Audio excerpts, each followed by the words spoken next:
नमस्कार प्रिय विद्यार्थियों। आप सभी का स्वागत है अपने YouTube चैनल एएसटी क्लासेस में। मैं अरविंद एपावत। मैं आज अर्धवार्षिक परीक्षा 2023-24 का हिंदी विषय का पेपर लेकर आया हूं, जो कि कक्षा 8 का है। तो आप सभी को पता है कि आपके दीपावली के जस्ट बाद अर्धवार्षिक एग्जाम होने वाले हैं। उनके लिए मैं अब हर रोज नए नए वीडियो डालता रहूंगा, इसलिए आप मेरे YouTube चैनल को सब्सक्राइब जरूर कर ले, वीडियो को लाइक करें और ज़्यादा से ज़्यादा अपने दोस्तों को शेयर भी करें। तो देखो, सबसे पहले जो आपके क्वेश्चन रहेंगे वो कौन से रहेंगे? वस्तुनिष्ठ प्रश्न रहेंगे। पहला क्वेश्चन है, देखो, बदलू के आंगन में किसका पेड़ लगा हुआ था? अ के अंदर आम का, ब के अंदर शीशम का, स के अंदर नीम का, द के अंदर अनार का। तो इसका जो राइट आंसर है वो क्या हो जाएगा? ऑप्शन हो जाएगा आम का पेड़ था। तो दोस्तों, मैंने इस पेपर के अंदर सभी प्रश्नों के उत्तर भी साथ में लिख कर रखे हैं, तो आप वीडियो के अंत तक जरूर बने रहे। सेकेंड क्वेश्चन है आपका, लेखक को बस लग रही थी। अ के अंदर दयनीय, ब के अंदर खराब, त के अंदर जर्जर, द के अंदर टूटी फूटी। तो इसका जो सही आंसर है वो क्या हो जाएगा? ऑप्शन हो जाएगा दयनीय लग रही थी। तो यहाँ पर आपको ऑप्शन लिख देना है। देखो, अगला क्वेश्चन है, तीसरा क्वेश्चन है, कबीर दास जी के अनुसार मनुष्य का मन होना चाहिए। तो कबीर जी के अनुसार मनुष्य का मन किस प्रकार से होना चाहिए? अ के अंदर निर्मल, ब के अंदर कठोर, त के अंदर शांत, द के अंदर पवित्र। तो इसका जो सही आंसर है वो क्या हो जाएगा? सो ऑप्शन हो जाएगा शांत मन होना चाहिए। ठीक है ना। अगला क्वेश्चन है चौथा, श्री कृष्ण ने सुदामा की कैसी दशा देखी? अ के अंदर दयनीय, ब के अंदर हीन, स के अंदर 80, द के अंदर ठीक था। तो इसका जो राइट आंसर है वो क्या हो जाएगा? ऑप्शन हो जाएगा दयनीय दशा देखी। अगला क्वेश्चन है, देखो, आपकी अति लघुतरात्मक प्रश्न है। ये क्वेश्चन है आपके दो अंक के रहेंगे। तो देखो, इसके अंदर पांचवा क्वेश्चन है, बदलू का काम क्यों ठप हो गया था? तो है ना, जो आपका बदलू नाम का जो पार्ट है उसके अंदर जो है ना बदलू का काम है वो क्यों ठप हो गया था? तो इसका आंसर है, लाख की चूड़ियों के स्थान पर कांच की चूड़ियां पहनने के कारण बदलू का काम ठप हो गया था। अगला क्वेश्चन है छठा, साधु से क्या पूछना चाहिए और क्या नहीं? तो इसका आंसर क्या हो जाएगा? साधु से ज्ञान पूछना चाहिए, उसकी जाति कभी नहीं पूछनी चाहिए। सातवां क्वेश्चन है, सीढ़ियां अपनी सोच में क्या दबाए हुए हैं? तो इसका उत्तर है, सीढ़ियां अपनी सोच में तिनका दबाए हुए हैं। तो दोस्तों, ये जो क्वेश्चन है ये आपके दो अंक के क्वेश्चन रहेंगे सारे के सारे। अब देखो, ये आठवां क्वेश्चन है, कवि ने भगवान के डाकिए किन्हें कहा है? तो इसका आंसर क्या हो जाएगा? कवि ने भगवान के डाकिए पक्षी और बादलों को कहा है। ठीक है ना। तो यहाँ पे कहा शब्द है, किससे कहा है? पक्षी और बादलों को।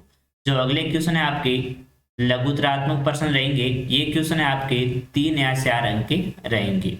तो दोस्तों, ये जो पेपर है ये सबसे इंपॉर्टेंट पेपर है और यही पेपर आपके अर्धवार्षिक एग्जाम के अंदर आएगा, मैं पूर्णतः कह सकता हूँ। तो देखो, इसके अंदर जो 9वां क्वेश्चन है, मैं हर पेड़ को अपना दुश्मन समझ रहा था, लेखक पेड़ों को दुश्मन क्यों समझ रहा था? इसका आंसर क्या हो जाएगा? जब बस की दशा ऐसी थी कि उसे जबरदस्ती चलाया जा रहा था, कभी भी उसके ब्रेक फेल हो सकती थी या कोई पुर्जा खराब हो सकता था।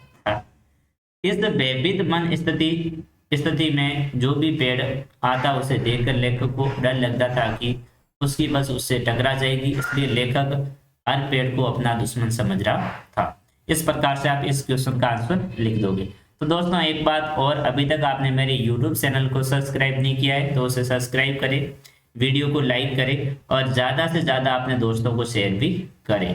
10वां क्वेश्चन है, कवि ने अपने आने को उल्लास और जाने को आंसू बनकर बह जाना क्यों कहा है? तो इसका आंसर आप इस प्रकार से लिखोगे, कवि ने अपने आने को उल्लास इसलिए कहा है क्योंकि वह जहां भी जाता है लोगों को खुशियों का संदेश देता है, जिससे लोगों को अपना दुख भूलने का अवसर मिल जाता है। कवि ने अपने जाने को आंसू बनकर बह जाना इसलिए कहा है क्योंकि उसके जीवन में आई खुशियां चिरकाल तक ही नहीं रह पाती है। कवि उसे अपनी असफलता मानता है, इससे कवि को दुख नहीं होता है। आगे देखो, अगला क्वेश्चन है आपका जो 11वां क्वेश्चन है, बहुत ही इंपॉर्टेंट क्वेश्चन है। अपने गांव लौटकर जब सुदामा अपनी झोपड़ी नहीं खोज पाए तब उनके मन में क्या क्या विचार आए, कविता के आधार पर स्पष्ट कीजिए। तो इसका आंसर आप इस प्रकार से लिखोगे, सुदामा जब अपने गांव लौटकर अपनी झोपड़ी न खोज पाए तब उनके मन में ये विचार आया कि कहीं चलते चलते रास्ता भूलकर वह फिर से द्वारका तो नहीं आ गई। इस प्रकार से आप इसका आंसर लिख दोगे, थोड़ा बड़ा भी आप लिख सकते हो। 12वां क्वेश्चन है, 12वां है, साइकिल चलाना किसका प्रतीक बन गया? तो इसका उत्तर है, साइकिल चलाना महिलाओं की व्यक्तिगत आजादी का प्रतीक बन गया। इससे उन्हें पूर्ण स्वतंत्रता मिल गई, वे कभी भी किसी भी समय बंधन मुक्त होकर आ जा सकती है। अगला क्वेश्चन रहेगा जो आपका व्याकरण का क्वेश्चन रहेगा, क्योंकि आपके 2-3 क्वेश्चन है जो व्याकरण में से ही लिए जाएंगे, क्योंकि आपको यदि सर ने पढ़ाया है तो देखो 13वां क्वेश्चन है, सर्वनाम किसे कहते हैं, उसके प्रकारों के नाम लिखिए। तो इसके आपको सबसे पहले परिभाषा लिखनी है, संज्ञा के स्थान पर प्रयुक्त होने वाले शब्दों को सर्वनाम कहते हैं, और जो सर्वनाम है वे 6 प्रकार के होते हैं। पहला है वह पुरुषवाचक, जो दूसरा है वह निश्चयवाचक, तीसरा है वह अनिश्चयवाचक, चौथा है वह संबंधवाचक, 5वां है वो प्रश्नवाचक और 6वां है वो निजवाचक है। अगला क्वेश्चन रहेगा आपका 14वां, जो भी व्याकरण का है। क्या क्वेश्चन है, पर्यायवाची शब्द लिखो। तो कम से कम यहाँ पर आपको 4 पर्यायवाची शब्द याद होने चाहिए। आकाश, तो आकाश के 4 पर्यायवाची शब्द है, नभ, वयो, अंबर और गगन। अगला है जो आपका कमल है, तो कमल के पर्यायवाची शब्द है जलज, पंकज, नीरज और सरोज। और तीसरा है वो बादल, तो बादल के पर्यायवाची शब्द है घन, मेघ, जलद और नीरद। और पानी, पानी के पर्यायवाची शब्द है पानी, अरे जल के पर्यायवाची शब्द है पानी, नीर, वारी और तोय। इस प्रकार से आपको व्याकरण के भी क्वेश्चन याद होने चाहिए। आपको देखो मुहावरे भी पूछ सकते हैं, विलोम शब्द भी पूछ सकते हैं, तो आप थोड़ा सा और भी पढ़ ले। जो अगले क्वेश्चन है आपके निबंधात्मक क्वेश्चन रहेंगे, और ये क्वेश्चन है आपके 5 या 6 अंक के रहेंगे। तो देखो मैंने निबंधात्मक क्वेश्चनों के आंसर नहीं लिखे हैं, आपको अपनी जो पाठ्य पुस्तक है या संजीव है उसमें से देख लेना है। 15वां क्वेश्चन है, कबीर की साखियां क्या संदेश देती है? जो कबीर दास जी का जो पाठ है उससे हमें क्या संदेश मिलता है उसके बारे में यहाँ पर आपको लिखना है। अगला क्वेश्चन है 15वां है, वेरी वेरी इंपॉर्टेंट क्वेश्चन है, ये क्वेश्चन आपको 100% पूछा जाएगा। तो देखो यहाँ पर है, जरती हुई पत्ती थामने को बैठा है, हाथ एक से क्या तात्पर्य है? तो इसका आंसर है, ये आप अपनी पाठ्य पुस्तक के अंदर देख लेना। 16वां क्वेश्चन है, पक्षी और बादल को भगवान के डाकिए क्यों कहा गया है? तो ये भी आपका निबंधात्मक क्वेश्चन रहेगा, ये भी आपके 5 या 6 अंक का रहेगा। इससे आप ये जो 3 क्वेश्चन दे रखे मैंने निबंधात्मक, ये वेरी वेरी इंपॉर्टेंट क्वेश्चन है, इन्हीं में से आपके जो क्वेश्चन है वो पूछे जाएंगे एग्जाम के अंदर। तो है ना, मैं आगे आपके बोर्ड एग्जाम के भी मॉडल पेपर डालता रहूंगा, इसलिए आपने अभी तक मेरे यूट्यूब चैनल को सब्सक्राइब नहीं किया है तो उसे सब्सक्राइब करें, वीडियो को लाइक करें और ज़्यादा से ज़्यादा अपने दोस्तों को शेयर करें। देखो ये 17वां क्वेश्चन है, ये आपका फिक्स से या 5 अंक का रहेगा।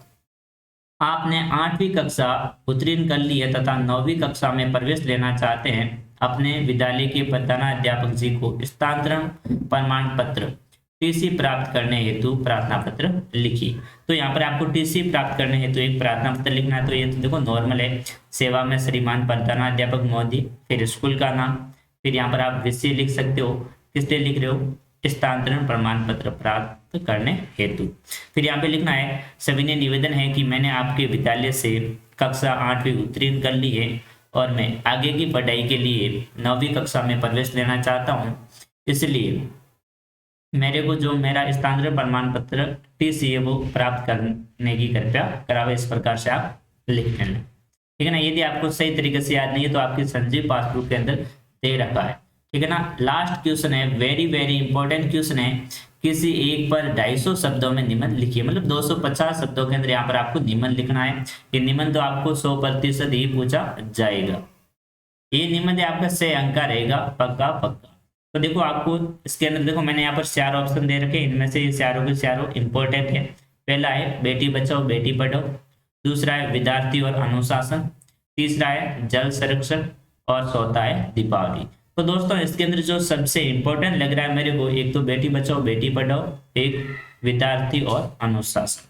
तो इन 2 निबंधों में से आपको 100% एक आध तो पूछा ही जाएगा। तो इसलिए आप हैं इन निबंधों को जरूर याद कर लें। तो दोस्तों ये वीडियो कैसा लगा आपको कमेंट जरूर करें, वीडियो को लाइक करें और ज़्यादा से ज़्यादा अपने दोस्तों को शेयर भी करें। और अभी तक आपने मेरे यूट्यूब चैनल को सब्सक्राइब नहीं किया है तो उसे सब्सक्राइब जरूर कर ले।